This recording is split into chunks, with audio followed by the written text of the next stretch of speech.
The world of sports just never, ever stops. It's this 24/7 flood of information scores, headlines, rumors, tragedies. Honestly, just trying to keep up can feel impossible. So today, we're going to do something a little different.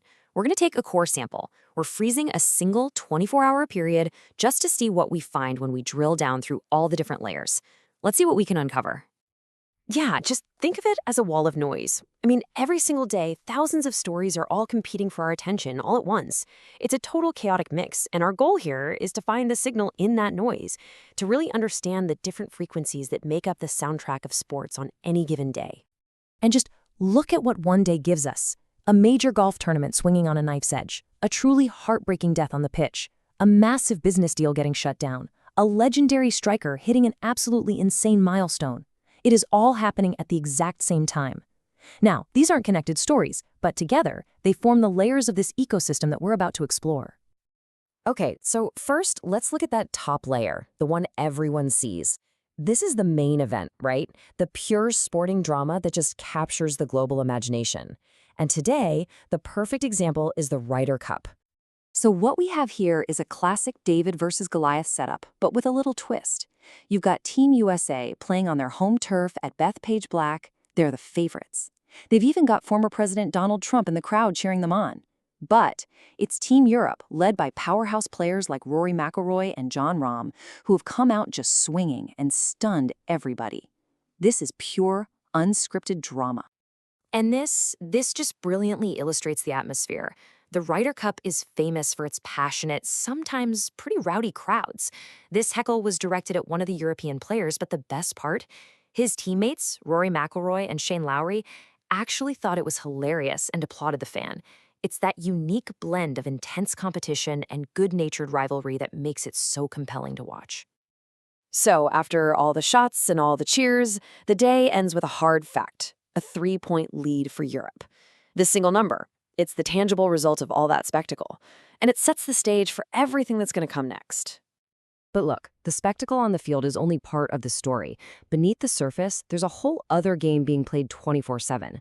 This is the world of business, the deals, the finances, and the strategic moves that power the entire industry.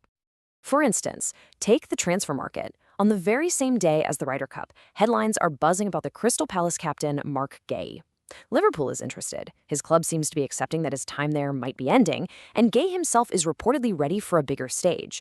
This isn't a game being played, well, not yet, but it's a super high-stakes negotiation that's going to define the future for both the player and the clubs involved. And at the same time, we're seeing financial strategy play out in two completely different ways. Over in North London, you've got Tottenham on the defensive, rejecting a surprise takeover bid to protect its current ownership.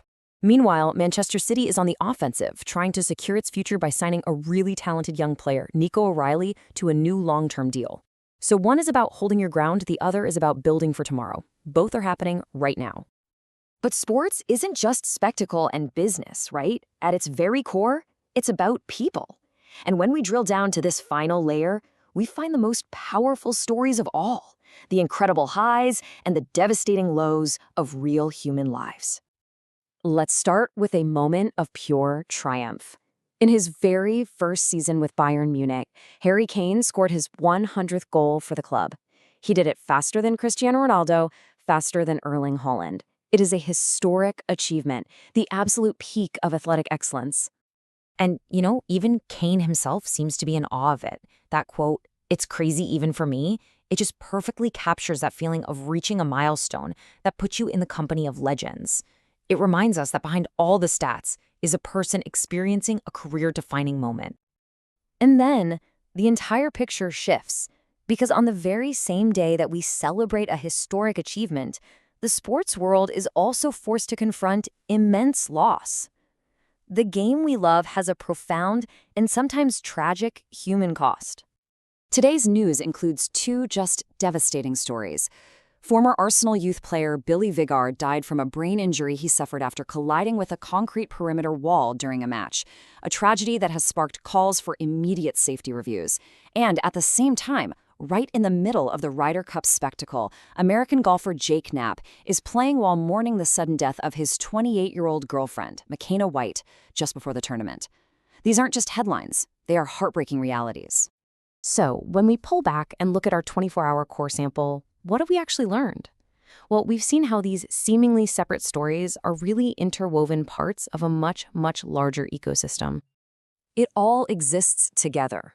The spectacle of the Ryder Cup, the business machinery of transfers and takeovers, and the deeply personal human stories of Harry Kane's triumph and the tragic losses of Billy Vigar and McKenna White. You just can't have one without the others. The business deals fund the spectacle, and the human stories, they give it all meaning. This is the complete, complicated, and compelling picture of the sports world. And just remember, all of this, the glory, the heartbreak, the money, it all happened in a single day. Tomorrow, a whole new wave of stories is going to arrive. So the final question is, what does our constant, endless appetite for every single layer of this world really say about us?